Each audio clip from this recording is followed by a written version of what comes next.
Hello and welcome to a journey of clarity, a personal exploration of getting in tune with yourself and in tune with others with your host, Dr. Natanael Costea.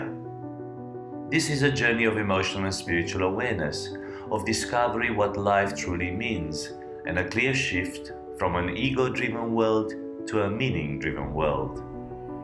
I believe we can become more in tune with our thoughts, our emotions, and our spirituality. And as we do that, we will make better decisions, have deeper connections, more fulfillment, and even more joy. This is a bit of clarity.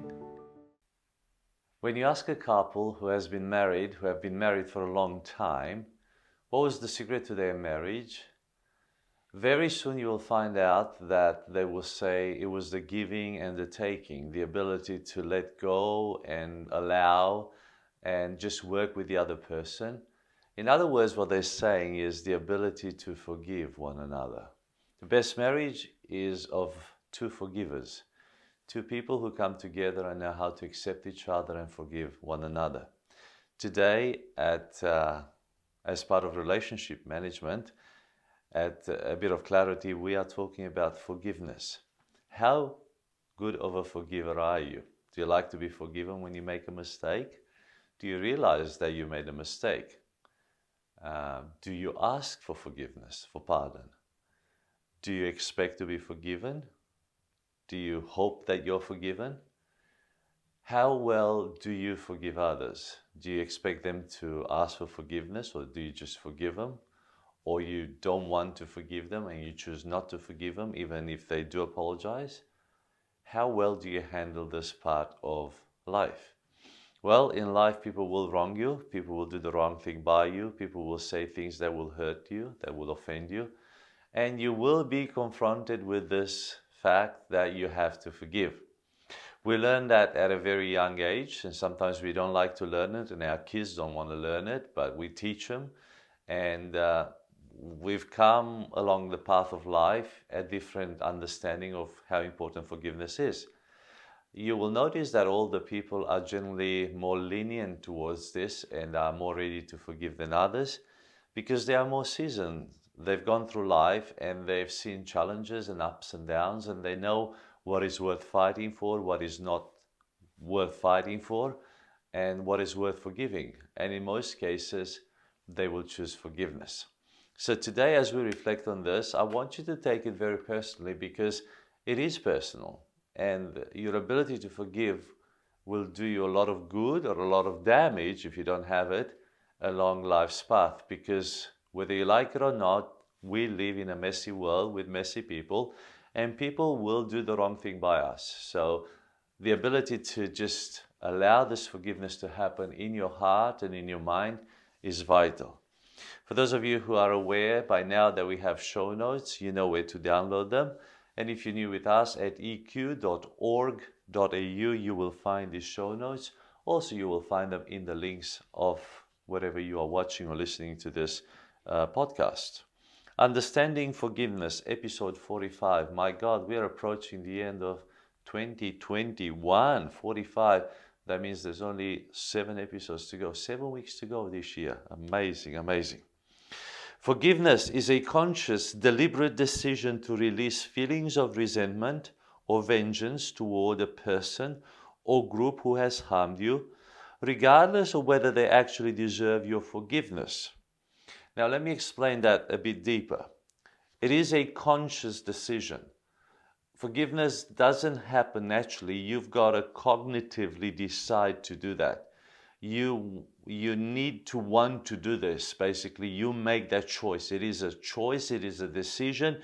It rests with you. It is based on what you make of it in your mind and how you choose to deal with this. It is deliberate. It's by choice. It's not pressed upon you. You make this choice. It is deliberate. It's intentional. And what you do when you forgive other people is that you release any feelings of resentment, unforgiveness, or vengeance, which has to do with revenge. I want to show them. So you let go, you dissolve these feelings, whether it is towards a person or a group or a nation or a church or a school or a community, regardless whether they actually deserve it or not. You choose to forgive even if they don't deserve it. So nobody deserves to be forgiven, yet everybody deserves to be forgiven. Depends what you choose. So it is a perspective, it is a choice that you make. Forgiveness brings the forgiver peace of mind and frees him or her from corrosive anger. So when you forgive other people, it actually does you good, not just to the person that you forgive. So you can be a little bit selfish here when you forgive other people, because it actually releases a sort of peace into you, and you'll have peace of mind. You don't have to be blocked or locked into that space. So forgiveness is very powerful, and it doesn't go further to give you, I wrote here, corrosive anger. An anger which corrodes at you, not at the other person, which eats you on the inside. So when you release this power of forgiveness, it gives you rest, it gives you peace of mind, and it doesn't do you any more damage long term, which gets to anger. Now, you probably know that your brain releases a lot of chemicals into your body. When you don't forgive, when you have the resentment, that anger inside of you, it releases toxic chemicals, and I'm not going to name them because they are complicated and there are many and with complex names, and it's not really going to help you too much. Just know that it's nasty, it's bad stuff that is released into your bloodstream, into your stomach. That's why you get those feelings. That's why it makes you sick when somebody offends you, because the brain releases that into your body. It becomes toxic, and your body will be damaged. You will be sick because of resentment. You will be sick because of anger. You will be sick because of your mental well-being, which should be a lot better, your mental health. And that's why you control the state of mind. So just know that it actually benefits you much more than probably it benefits the forgiven person when you forgive. It releases them from that shame or guilt or oppression, but it also releases you, and it gives you peace of mind. So not only is forgiveness good for the soul, but it also has positive benefits on our mental and even physical well-being.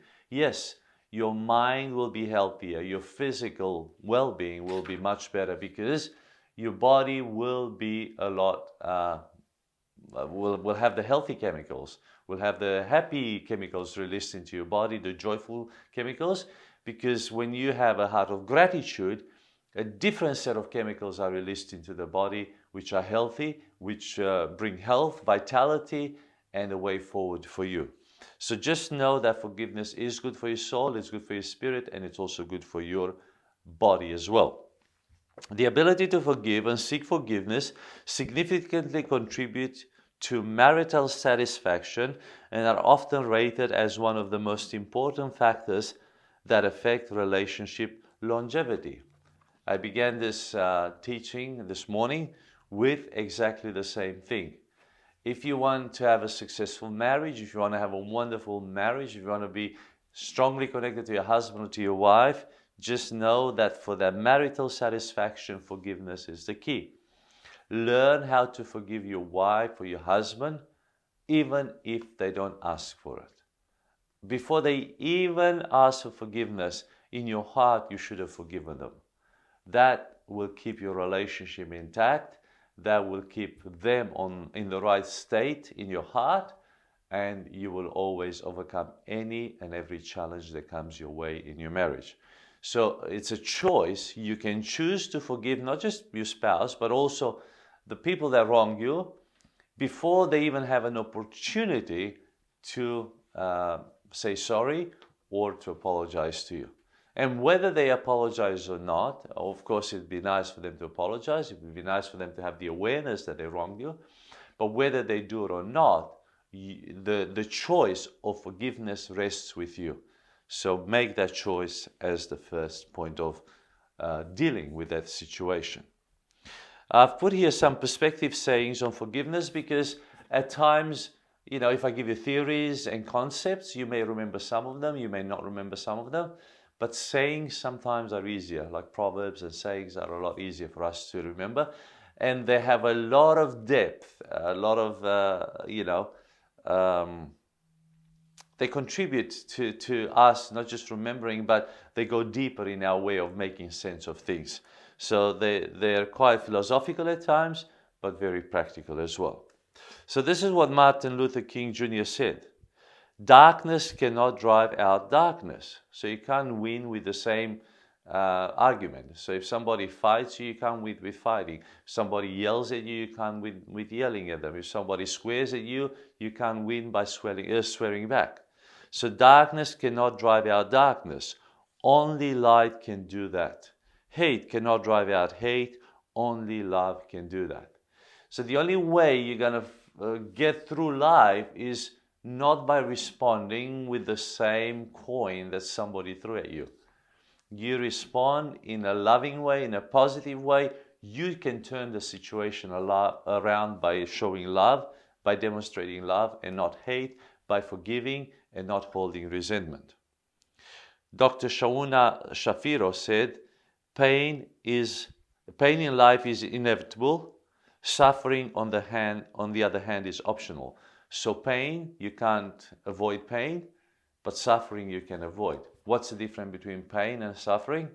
Well, pain is something that you feel in an uncontrolled way, in a sense.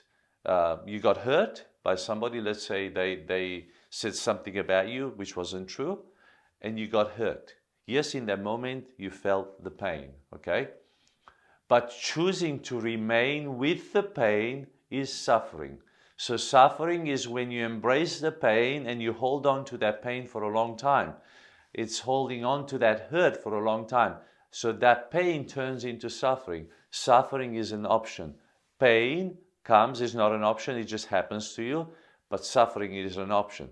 So you can choose to suffer long term with that pain by holding on to that hurt, by holding on to resentment. But if you want to overcome this challenge that comes your way, you forgive. And when you forgive, yes, you felt the pain, you felt the hurt, but forgiveness brings healing. You don't continue to suffer with that hurt or with that pain. Very, very important. Bruce Lee said mistakes are also always forgivable if one has the courage to admit them.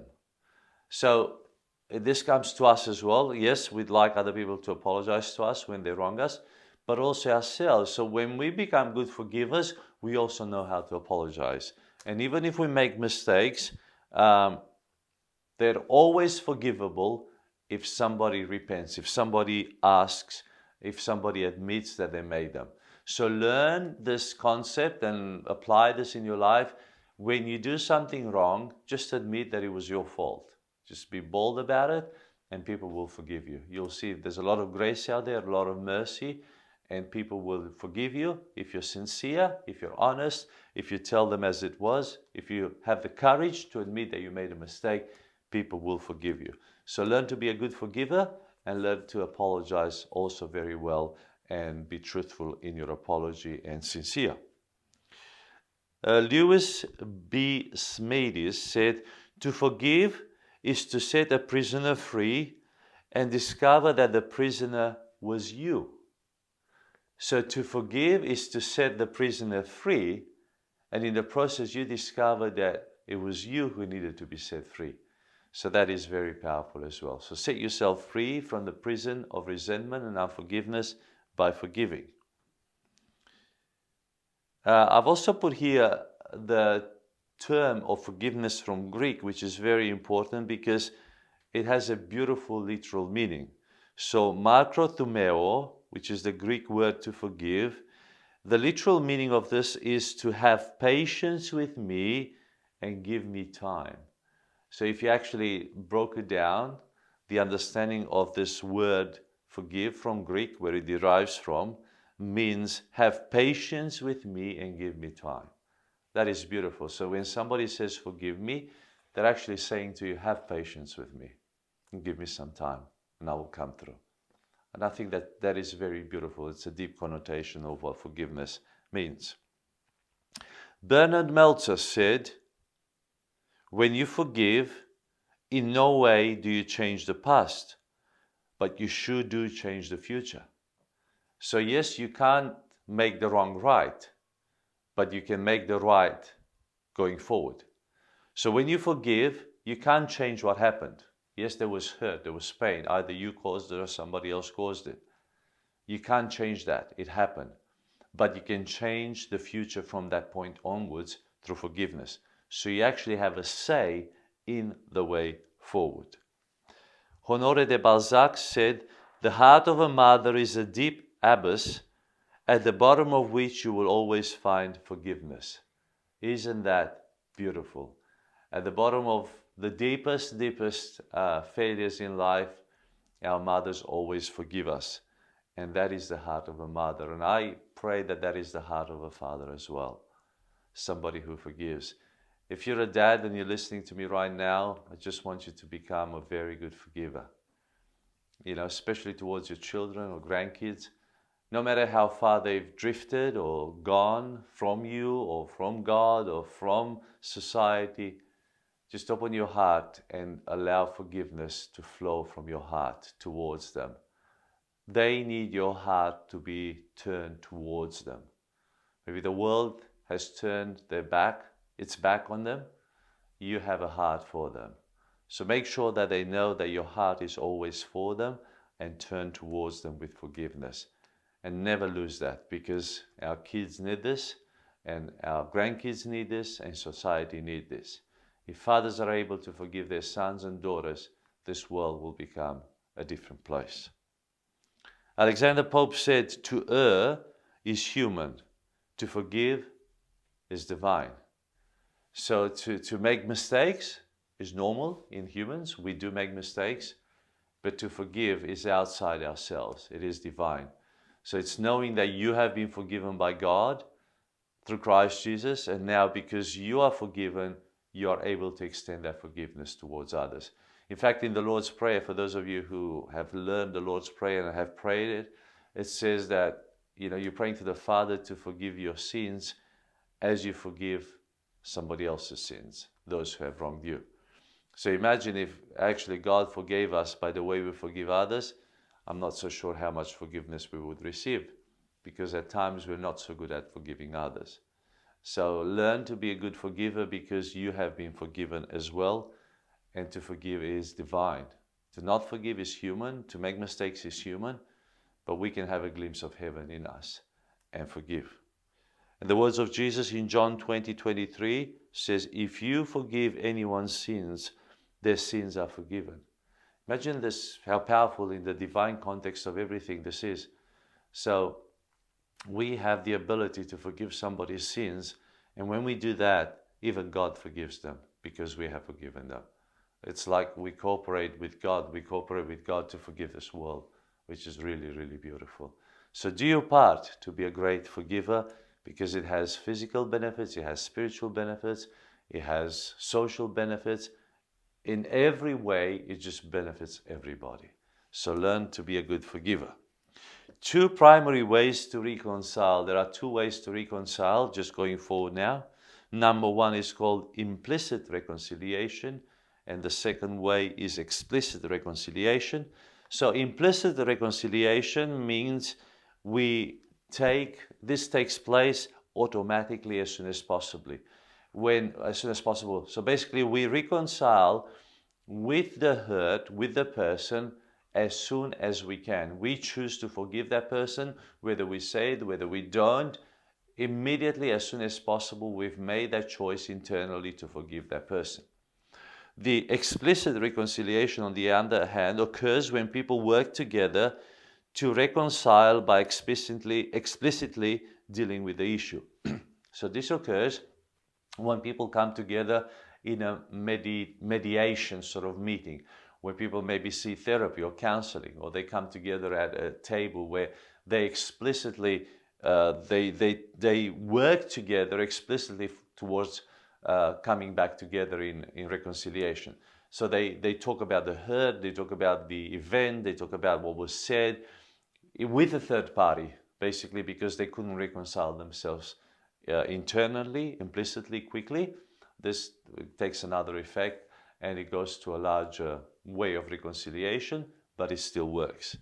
So you have the possibility to reconcile and to make things better by simply asking for forgiveness yourself or forgiving, whether they ask or not. That is a choice that rests with you. If somebody wrongs you, as I said, you can choose to forgive them, whether they ask for it, or not. That's implicit reconciliation. It just happens. In some cases, maybe you need a third party. You need to sit at a table and work things out. That's explicit reconciliation. Both of them are important. Both of them are applicable. And I'm sure you've gone through some of these yourself. So, application. There's always an application. And don't overlook this because it's very important. Identify who do you need to forgive today and how exactly will you do it. There are people you need to forgive. Maybe it is yourself. You need to forgive yourself for some of the things that you've done. So maybe just ask God to forgive you and also accept that forgiveness and you forgive yourself as well.